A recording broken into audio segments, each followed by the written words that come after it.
Hi, a couple of months ago I made a video explaining why I think the USA are wanting to destabilise Xinjiang, and today I've got some more evidence of this which I'm going to take a look at.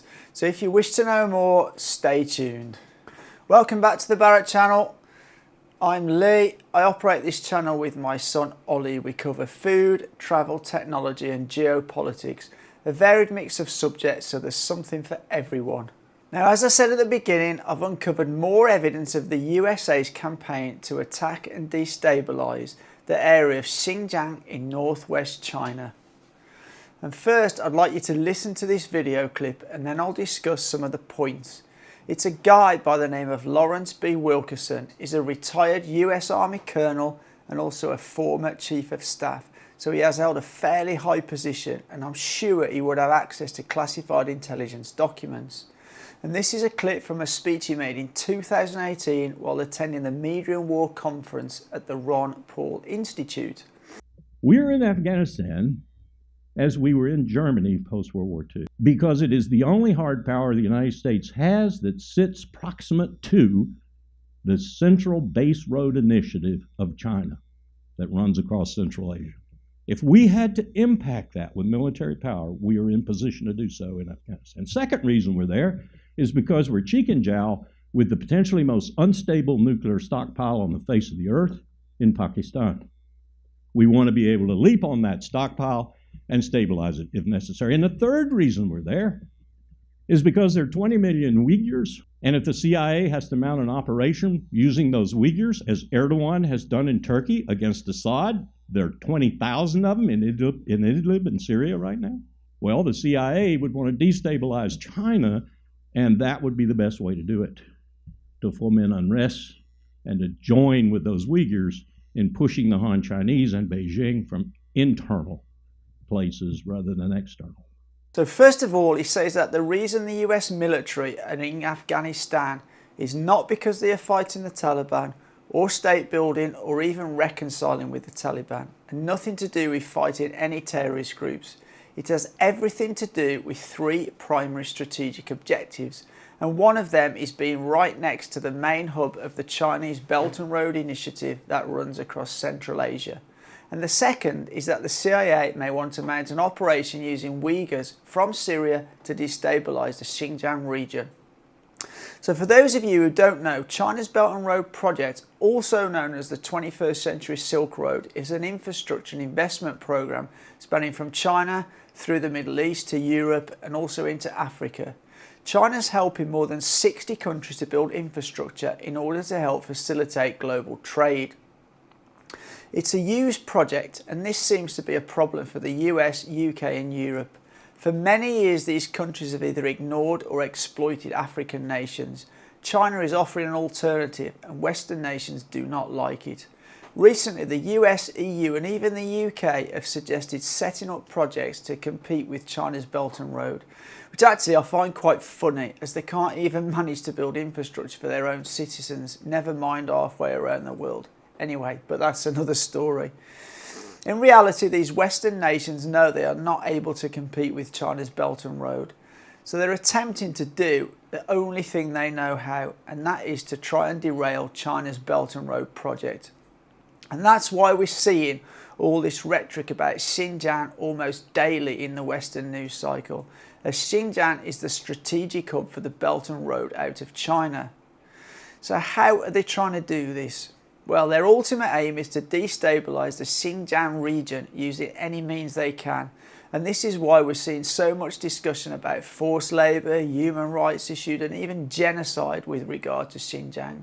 We never hear the press talking about those kinds of things in other parts of the world like Saudi Arabia, Palestine, Yemen, or even the US itself with Guantanamo Bay.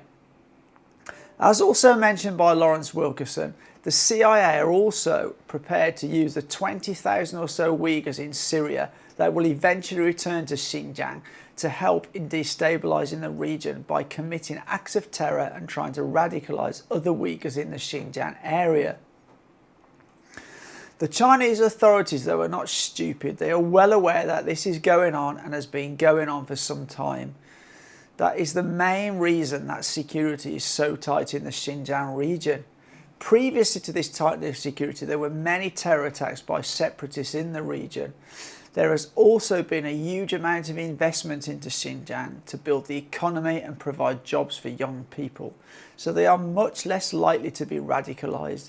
And it's very easy to see how the West, with their narrative of forced labour, are trying to undermine this effort. In my opinion, only China are trying to deal with terrorism at the root. And yeah, it's not a perfect solution, and there will be innocent people caught up in the net. But what's the alternative? To continually wage wars and drop bombs with all kinds of killing and injury of innocent people? Just look at Iraq, Syria, Libya, countries that are now completely destroyed, along with hundreds of thousands killed. There really is not an easy answer to dealing with terrorism. And to give you some more context, I now want to show you another video clip from a woman by the name of Sybil Edmonds. She is the founder and president of the National Security Whistleblowers Coalition. She worked for the FBI's Washington field office, and during her work at the FBI, she discovered and reported serious acts of security breaches, cover-ups and international blocking of intelligence that had national security implications. The US state has gone to great lengths to have her silenced, and this clip is from an interview she did in 2015, over 6 years ago, but in my opinion shows the US's strategy re Xinjiang even then. Is exceptionally important in terms of this Gladio B narrative, which you've been laying out for a number of years now. And this one comes via the New York Times, January 14th, 2015. Turks are held in plot to help Uyghurs leave China. And this is talking about 10 Turkish citizens and 2 Chinese citizens that have been arrested and accused of providing altered Turkish passports to terrorist suspects from the western region of Xinjiang.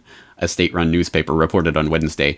Xinjiang, that sounds familiar. People who have been following my interviews, if they recall, even in 2004, 2005, during my interviews, whether with Peter B. Collins or a bunch of other outlets, I always talked about the importance of Xinjiang and what Turkey and U.S. like to refer to as East Turkestan, the Xinjiang region, in this plot, in this operation to organize the dissent, the ethnic minority there, Uyghurs, against the mainland China and the Chinese government, etc. So I used to talk about this a lot, and people would say, why? I mean, she's talking about Xinjiang, Turkestan. Let's talk about Saudi Arabia, man. Why can't we talk about Pakistan? They are relevant. Who cares what's happening in the place called Xinjiang? We don't even know how it's spelled. A lot of these people are taken out by the operatives, Gladio operatives, in this case, most of the times by the Turks, because Uyghurs are Turkic minorities. Their heritage, their race, their language, etc. And they are taken out, they are trained, and they are armed, and then they are sent back. And there are various areas, porous borders. I mean, even if you look at Afghanistan, especially now that we have Afghanistan as a kind of a base, you can see how easy it is to smuggle these people out. I mean, to get them out, train them, militaristically train them, and arm them. Tell them what to do in terms of the next stage of operations, then send them back from the other side, going through Central Asian Caucasus to Afghanistan, and then back to Xinjiang, where, lo and behold, some terror events takes place, and people have no idea. How did they get the guns?